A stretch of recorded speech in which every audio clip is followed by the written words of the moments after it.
নমস্কার বন্ধুরা, আশা করি সবাই অনেক ভালো আছো। লক্ষ্মী ভাণ্ডারের টাকা নিয়ে অনেকের প্রবলেম দিচ্ছে, অনেকের টাকা ঢুকছে না।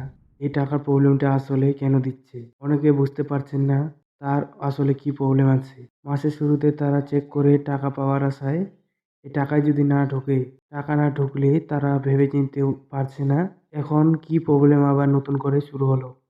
লক্ষ্মী ভাণ্ডারের সব সমাধান এই ভিডিওটির মধ্যে আমি আপনাদেরকে বলবো। এই প্রবলেমটা এখন নতুন ও পুরাতনদেরও দেখা দিচ্ছে। পুরাতনদের হঠাৎ টাকা আসা বন্ধ হয়ে যাচ্ছে, তাদেরও অনেকের প্রবলেম হচ্ছে। টাকা আসা কেন বন্ধ হলো? তাদের প্রবলেমটা হলো তারা গত সেপ্টেম্বর ও ডিসেম্বর মাসে দুয়ারে সরকার শিবিরে যাদের নাম লক্ষ্মী ভাণ্ডার প্রকল্পে যুক্ত হয়েছে তাদের অনেকের টাকা ঢুকছে না। অনেক মাস চলে গেলেও তাদের কোনো টাকা ঢুকছে না ব্যাংক অ্যাকাউন্টে। বর্তমানে রাজ্যের 2 কোটি বেশি মহিলা প্রতি মাসে লক্ষ্মী ভাণ্ডার প্রকল্পে সরকারের কাছ থেকে 500 থেকে 1000 টাকা পর্যন্ত অনুদান পাচ্ছেন।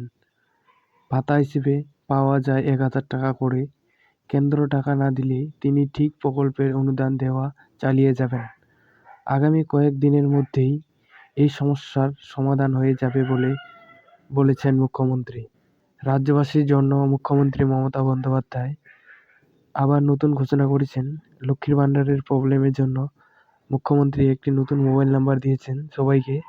যারা আবেদন করার পরেও টাকা পাননি তারা ফোন করে সরাসরি সেই নাম্বারে বলতে পারবেন। তাহলে কয়েকদিনের মধ্যেই আপনার নাম যুক্ত হয়ে যাবে লক্ষ্মী ভাণ্ডারের তালিকায়। এই প্রবলেমটির সমাধান হয়ে যাবে কয়েকদিনের মধ্যেই।